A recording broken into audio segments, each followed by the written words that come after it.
I pull the wheezy bell of their shuttered cottage and wait.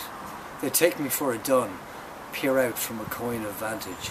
It's Stephen, sir. Let him in, let Stephen in. A bolt drawn back and Walter welcomes me. We thought you were someone else. In his broad bed, Uncle Richie, pillowed and blanketed, extends over the hillock of his knees in a sturdy forearm. Clean-chested, he has washed the upper moiety. Morrow, nephew. He lays aside the lapboard whereon he drafts his bill of costs for eyes of Master Goff and Master Chaplain Tandy, filing consents and common searches and a writ of juices tecum, a bog oak frame over his bald head, wild as requiescat. The drone of his misleading whistles brings Walter back. Yes, sir. A malt for Richie and Stephen. Tell mother. Where is she? Bathing Chrissy, sir. Papa's little bed pal, lump of love. No, Uncle Richie. Call me Richie, damn you, Lithia Water. It lowers. Wusky. Uncle Richie, really. Sit down, or by the law Harry, I'll knock you down. Walter squints vainly for a chair. He has nothing to sit down on, sir. He has nowhere to put it, you mug. Bring in our Chippendale chair. Would you like a bite of something? None of your damned lawdy-daw air here. The rich of rasher fried with a herring. Sure, so much the better. We've nothing in this house but backache pills.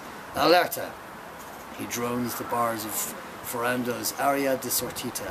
This is the grandest number, Stephen, in the whole opera. Listen.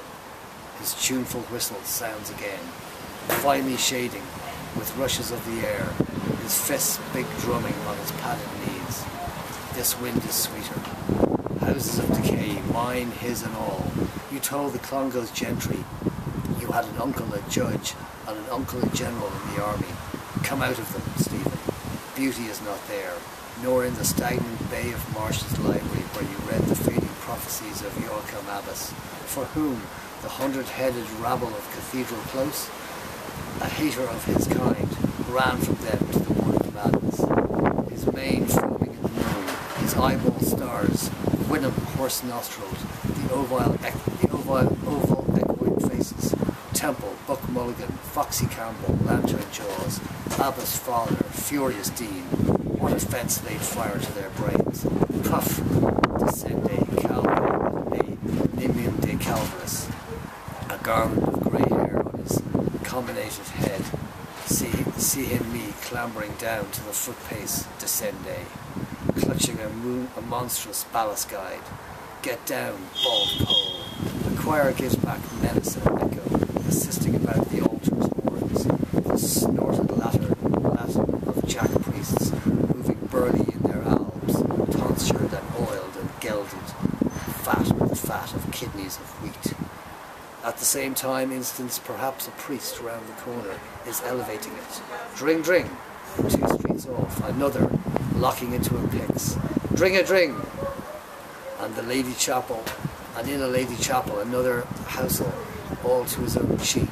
Dring, dring! Down, up, forward, back. Dan Oakham thought of that, invincible doctor. And misty English morning, the imp hypostasis tickled his brain, bringing his host down and kneeling. He heard twine with the second bell, the first bell in the transept, he is lifting his, and rising heard now I'm lifting mine. Now 2 bells, he is kneeling, twang and diphthong. Cousin Stephen, you will never be a saint, Isle of Saints, you were awfully holy, weren't you?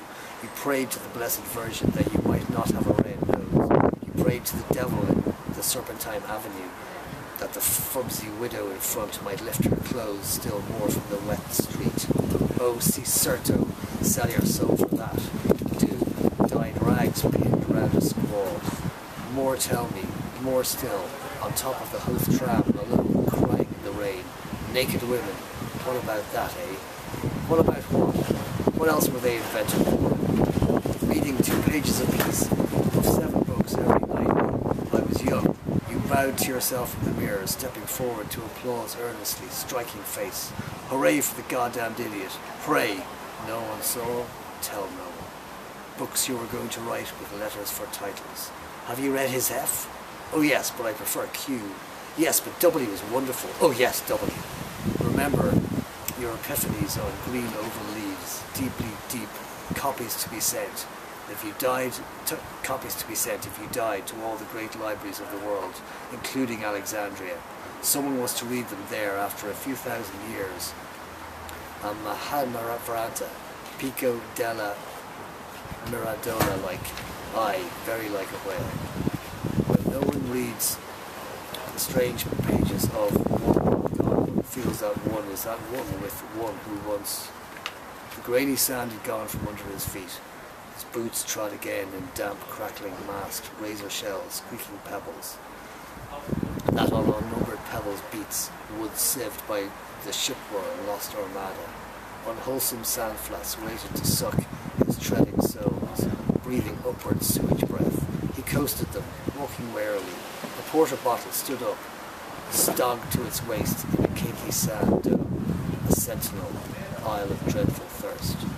Broken hoops on the shore, at the land a maze of dark, cunning nets. Farther away, chalk-scrawled back doors on the highest beach, a drying line with two crucified shirts.